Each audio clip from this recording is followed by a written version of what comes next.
Hello everyone, welcome to my channel से Ashok. Friends, आज हम रूरल के मॉड्यूल बी में चैप्टर नंबर 9 का पार्ट 4 करेंगे।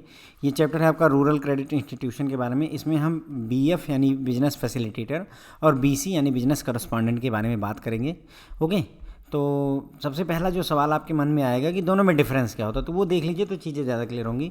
The fundamental difference in role of BC and BF यानी business correspondent business facilitator is that वीसीज are permitted to carry out regular transaction for customer on behalf of bank. देखिए, business correspondent जो होते हैं वो bank के behalf पर customer के लिए ट्रांजेक्शन कर सकते हैं। बिजनेस फैसिलिटेटर को ये सुविधा नहीं दी जाती है। इनका कस्टमर की ट्रांजैक्शन से कोई लेना देना नहीं होता है। ओके, तो यदि मैं कहूँ कि मुझे 10,000 रुपये अपने खाते से निकालने हैं तो मुझे बीसी से संपर्क करना चाहिए कि बीएफ से संपर्क करना चाहिए। तो बिजनेस फैसिलिटेटर से नहीं संपर्क करिए, आप बीसी को ढूंढिए, क्योंकि ट्रांजैक्शन करने का अधिकार उसी को ही है। क्लियर हो गई मेरी बात? ठीक है, तो अब आगे बढ़ चलते हैं।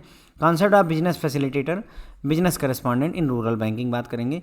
With the view to ensuring greater financial inclusion and increase the outreach of banking sector, RBI has initiated measure to enable bank to use services of, मतलब फाइनेंशियल इंक्लूजन को बढ़ावा देने के लिए, बैंकिंग सर्विसेज को, बैंकिंग सेक्टर की reach को लोगों तक बढ़ाने के लिए आरबीआई ने इनिशिएट किया एक तरीका, जिसमें उन्होंने कहा कि हम नॉन गवर्नमेंट ऑर्गेनाइजेशन यानी NGO, self help group SHG, micro finance institution MFI या कोई other civil society organisation CSO जो हैं, इनको एज ए इंटरमीडिएटरीज यूज करेंगे in providing financial and banking services, जिसकी सहायता से हम जनता को फाइनेंशियल और बैंकिंग सर्विसेज प्रोवाइड करेंगे। और इसी के लिए बिजनेस फैसिलिटेटर और बिजनेस करस्पॉन्डेंट मॉडल को लाया गया। ठीक है, बिजनेस करस्पॉन्डेंट और बिजनेस फैसिलिटेटर में डिफरेंस होता है। बीसी जो होते हैं वो बैंक के बिहाफ पे कस्टमर के लिए, यानी कि बैंक कस्टमर की ट्रांजेक्शन कर सकते हैं। ओके, इनके बारे में, इन जो मॉडल्स हैं उनके फीचर्स की अगर हम बात करें तो पहले बात करेंगे बिजनेस फैसिलिटेटर मॉडल की, कौन कौन सी एंटिटी एलिजिबल होती हैं और इनकी एक्टिविटी का स्कोप क्या होता है।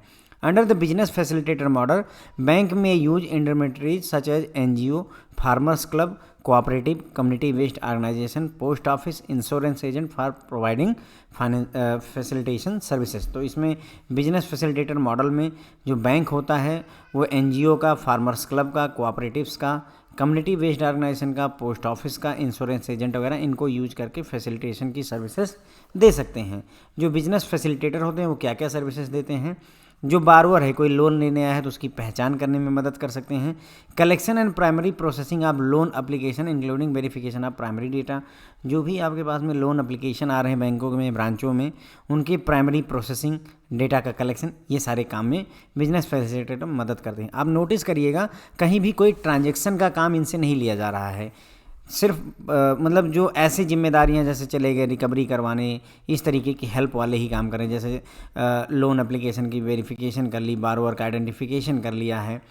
Creating awareness about saving and other product education, advising on managing money and debt counselling, मतलब लोगों को सेविंग के बारे में, अदर प्रोडक्ट के बारे में अवेयरनेस करेंगे।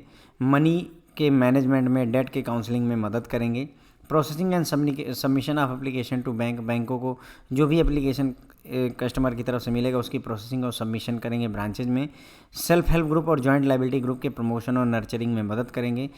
एक बार लोन सैंक्शन होगा तो उसकी मॉनिटरिंग में मदद करेंगे, रिकवरी के फॉलो अप में मदद करेंगे। तो ये सारी चीज़ें ये करने में बिजनेस फैसिलिटेटर आपकी हेल्प करते हैं। As these services are not intended to involve the conduct of banking business by business facilitator. देखिए, ये कह रहे हैं कि जो भी ये सर्विसेज ऊपर इन्होंने हमने बात की, इसमें कोई भी बैंकिंग बिजनेस नहीं हो रहा है। देखो, रिकवरी के लिए फॉलो अप करने में गए, पैसे का कोई खास लेन देन नहीं है। मॉनिटरिंग कर रहे हैं, पोस्ट सैंक्शन, कोई खास लेन देन नहीं है। एसएचजी को हेल्प कर रहे हैं, कोई लेन देन नहीं। एप्लीकेशन को प्रोसेस, यानी फंड वाला कोई काम नहीं करे, पैसे का कोई काम नहीं करने हैं।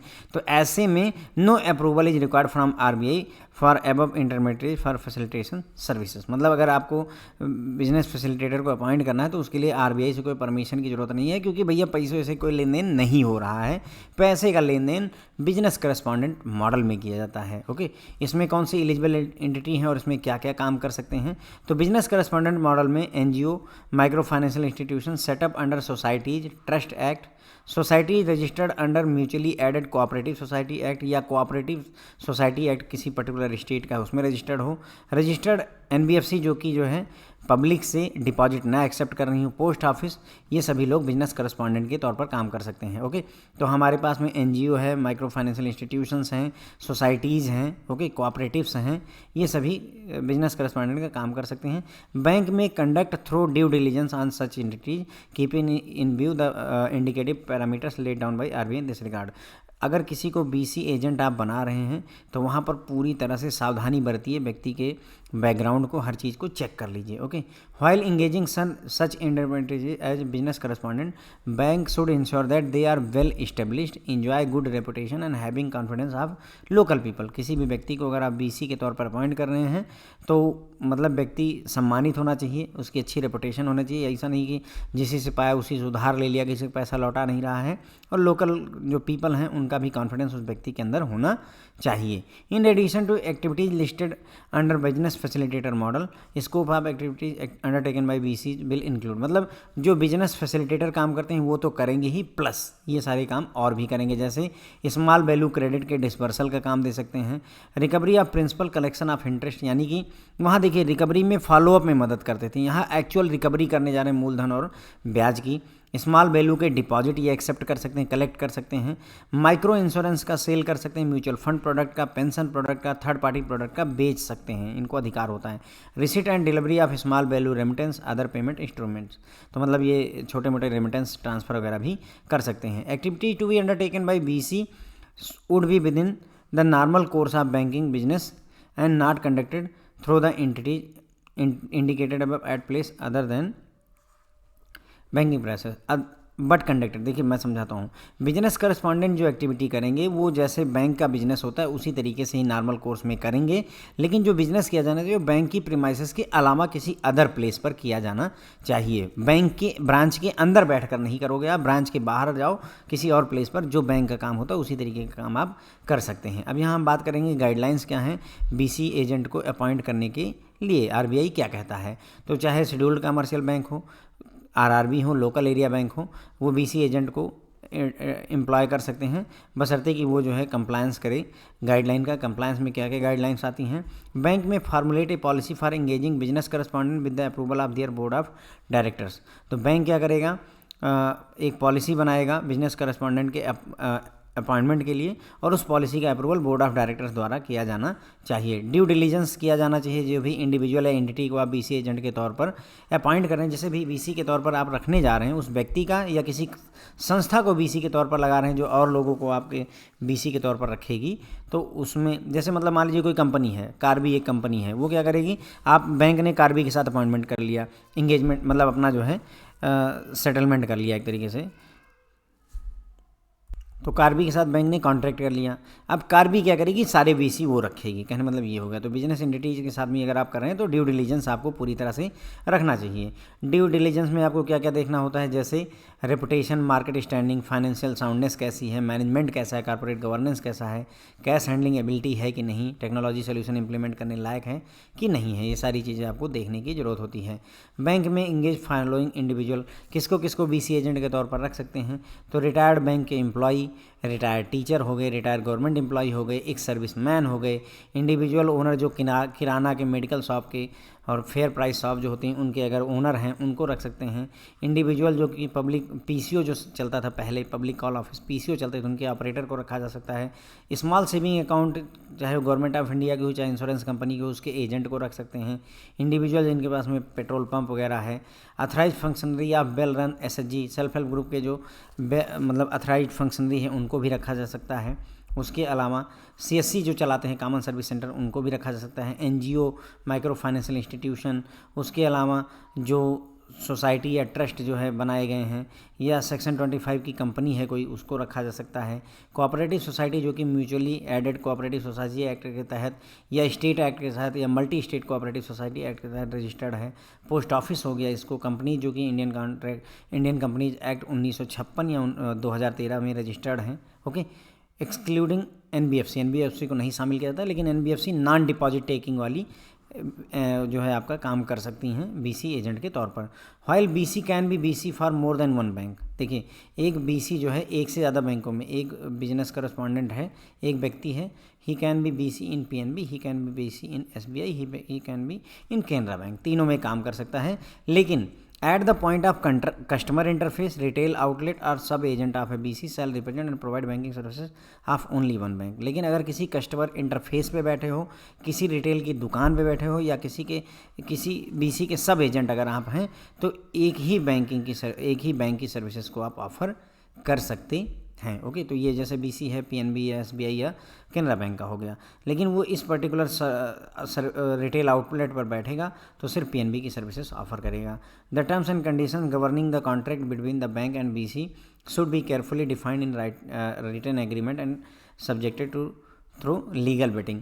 जो टर्म्स एंड कंडीशंस आपको बीसी के साथ जो कॉन्ट्रैक्ट करना है, उसमें आपको केयरफुली डिफाइन किया जाना चाहिए कि क्या शर्तें आपकी होंगी, और वो लीगली लागू होनी चाहिए। Bank will be fully responsible for action of BC and their retail outlet sub agent. ध्यान रखिएगा, बैंक की ही अल्टीमेटली रिस्पॉन्सिबिलिटी है। बीसी के किए गए किसी भी गलती के लिए बैंक जिम्मेदार होगा, चाहे वो बीसी के द्वारा की गई हो, कि उसके सब एजेंट द्वारा, या कोई दुकान सीएससी वगैरह खोली गई उसमें भी। ओके, स्कोप ऑफ एक्टिविटीज़ में क्या क्या, मतलब बीसी क्या क्या कर सकते हैं, ये बातें हम पहले भी कर चुके हैं, थोड़ा डिटेल में कर रहे हैं।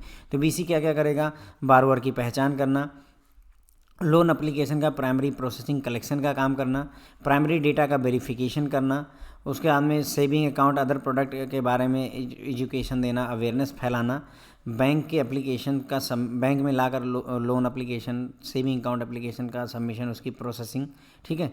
उसके अलावा self help group, GLG, credit group और अदर्स को मॉनिटर करना, प्रमोट करना, पोस्ट सैंक्शन मॉनिटरिंग करना, रिकवरी के लिए फॉलोअप करना, स्मॉल वैल्यू क्रेडिट का डिसबर्सल करेंगे, छोटा मोटा जो है लोन बांट देंगे एक तरीके से, मूलधन और ब्याज का कलेक्शन करना यानी कि रिकवरी करना, स्मॉल वैल्यू डिपॉजिट जो है ना, उसके अलावा माइक्रो इंश्योरेंस प्रोडक्ट जो हैं उनको सेल करना, म्यूचुअल फंड प्रोडक्ट को, पेंशन प्रोडक्ट को, थर्ड पार्टी जीवन ज्योति बीमा योजना, सुरक्षा बीमा योजना, स्मॉल वैल्यू का ट्रांसमिशन, ये सारे काम ये बीसी एजेंट कर सकते हैं। बीसी के द्वारा जो एक्टिविटी की जानी चाहिए वो as per normal course of banking business होना चाहिए, लेकिन जो है any other place than bank, ATM या प्रीमाइसेस, ब्रांच से बैंक के एटीएम से अलग हट करके कहीं पर भी आप ये बिजनेस कर सकते हैं, काम कर सकते हैं। केवाईसी और AML, know your customer, anti money laundering जो प्रोसीजर आरबीआई द्वारा लेट डाउन किया गया है, और या उसके बाद में जो सर्कुलर आते हैं उन सबको स्ट्रिक्टली फॉलो किया जाना चाहिए, भले ही वो बीसी काम क्यों ना कर रहा हो। The bank may if necessary use the services of BC for preliminary work relating to account opening formalities. Account opening में भी बीसी को हम यूटिलाइज कर सकते हैं, लेकिन केवाईसी और एएमएल नाम्स को फॉलो करने की जिम्मेदारी बैंक की होगी, ध्यान दीजिएगा, बीसी जिम्मेदार नहीं होगा। तो आप उनसे खाता खुलवा सकते हैं, कोई दिक्कत नहीं, लेकिन जो है आपको केवाईसी एएमएल खुद ही इंश्योर करना पड़ेगा। Bank should ensure preservation and protection of security and confidentiality of customer information in custody or possession of BC. Business correspondent के पास जो भी डेटा है उसकी कॉन्फिडेंशियलिटी और सिक्योरिटी की जिम्मेदारी आपकी है, ऐसा ना हो कि डाटा बेच दिया जाए। Bank should ensure that equipment and technology use by BC are high standard. Bank को इंश्योर करना होगा कि जो भी इक्विपमेंट बीसी एजेंट यूज कर रहे हैं उनका स्टैंडर्ड अच्छा होना चाहिए, ख़राब ना हो पाए। Okay, with the view to ensuring adequate supervision over the operation and activities of retail outlet sub agent of BC जब आई bank, every retail outlet sub agent of BC is required to attach to and to be under oversight of specific bank branch designated as base branch. तो मतलब इनके ऊपर नज़र रखने के लिए चाहे कोई भी रिटेल आउटलेट हो, चाहे बीसी एजेंट हो, चाहे उसके सब एजेंट हो, इन सबको किसी न किसी एक ब्रांच को असाइन कर दिया जाता है, उसी की निगरानी में ये लोग काम करते हैं। उस स्पेसिफिक ब्रांच को हम बेस ब्रांच बोलते हैं, उस एजेंट के लिए, उस बीसी के लिए। जो डिस्टेंस होनी चाहिए, distance between the place of business of retail outlet sub agent of BC and base branch should not exceed 30 kilometre in urban semi urban area, rural and semi urban area, और urban area और metropolitan में 5 kilometre. ठीक है, देखिए यानी कि BC, ये मान लो बेस ब्रांच है, तो रूरल एरिया है, अर्बन है, सेमी अर्बन है, 3 केसेस में मैक्सिमम 30 किलोमीटर की दूरी हो सकती है। और अगर यही चीज़ जो है मेट्रोपॉलिटन दिल्ली वगैरह में है तो बीसी एजेंट और ब्रांच के बीच में ज़्यादा से ज़्यादा 5 किलोमीटर का डिफरेंस होना चाहिए। बीसी एजेंट हो, चाहे वो उसका कोई सब एजेंट हो, और चाहे उसने कोई जो है सीएससी यानी कि जो है जो ये नहीं वो खोले रहते हैं, सीएससी खोले जाते हैं भाई, जो है सेंट्रल प्रोसेसिंग सिस्टम ऐसे कुछ करके होता है, वो खोले जाते हैं, आउटलेट खोले जाते हैं जहाँ पर आप जाकर के पैसे निकलवा सकते हो। ओके, तो बैंक में पे रीजनेबल कमीशन और fee to BC, the rate and quantum of which may be reviewed periodically.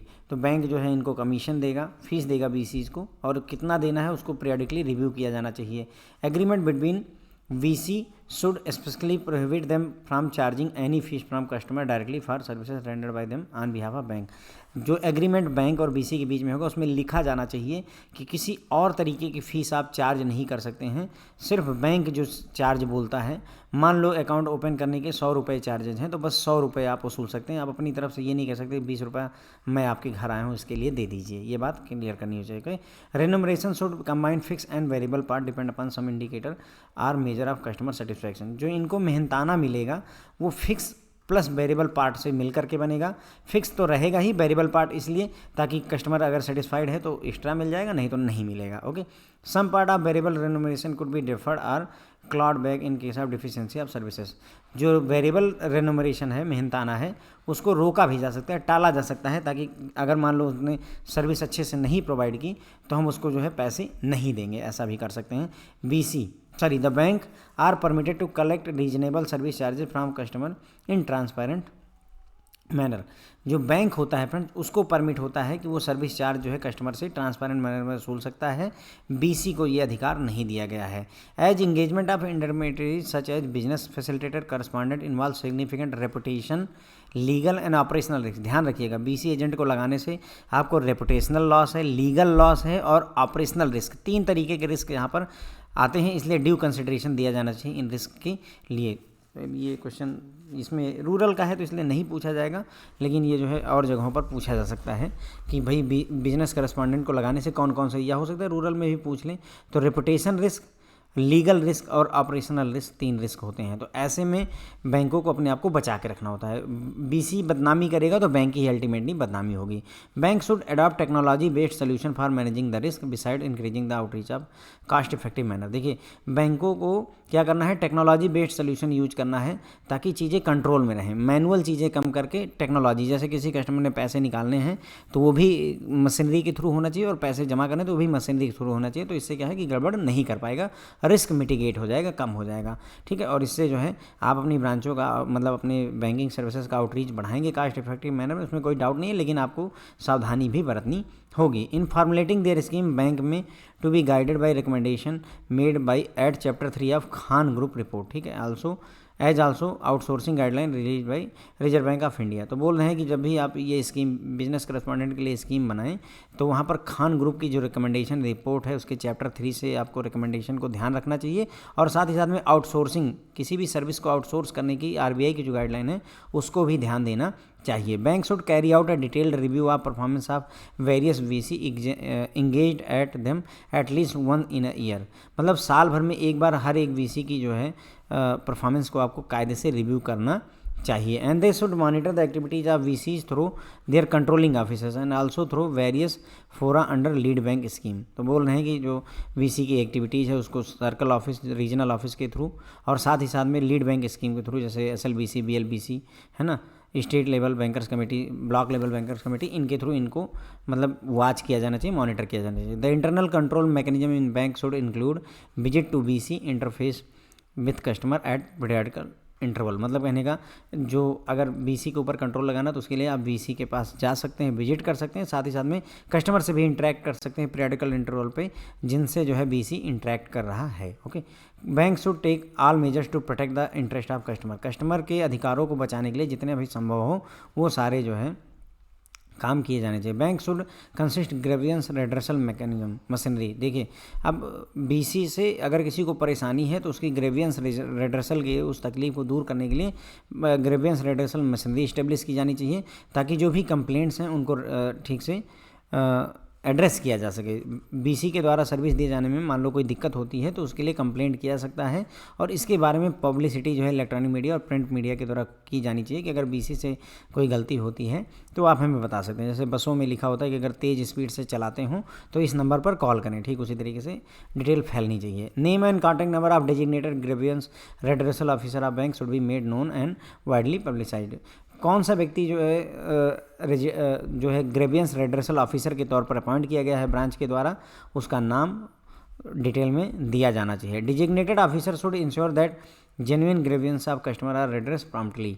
जो डेजिग्नेटेड ऑफिसर है उनको इंश्योर करना चाहिए कि अगर किसी कस्टमर का जेन्युइन कंसर्न है तो उसको तेज़ी के साथ सॉल्व किया जाना चाहिए। अगर कंप्लेनेंट को सेटिस्फैक्ट्री रिस्पांस बैंक से नहीं मिलता है 60 दिन के अंदर में, वैसे जनरली होता है 30 दिन के अंदर में, लेकिन अगर मान लो 60 दिन, यहाँ पर बिजनेस करस्पॉन्डेंट के खिलाफ आपने शिकायत की और आपको सही जवाब बैंक से नहीं मिला 60 दिन के अंदर में, तो आप जो है बैंकिंग ऑम्बुड्समैन यानी बैंकिंग लोकपाल के पास में आप अप्रोच कर सकते हैं, अपनी कंप्लेंट डाल सकते हैं। ओके, उसके अलावा बीसी को यूज करके हम फाइनेंशियल लिटरेसी, कस्टमर एजुकेशन को भी बढ़ावा देना चाहेंगे। Okay, financial literacy and customer education should form an important part of business strategy and should form part of commitment by bank adopting the BC model. ठीक है, तो बिजनेस स्ट्रेटजी का part होना चाहिए बीसी मॉडल अगर आप adopt कर रहे हैं तो कस्टमर फाइनेंशियल लिटरेसी और उनको एजुकेट करना जिम्मेदारी होती है। Bank may scale up their effort substantially toward educating their clientele in their respective vernacular language regarding the benefit of banking habit. Banking से क्या फ़ायदे हैं, इसको वहाँ की लोकल लैंग्वेज में लोगों को समझाने में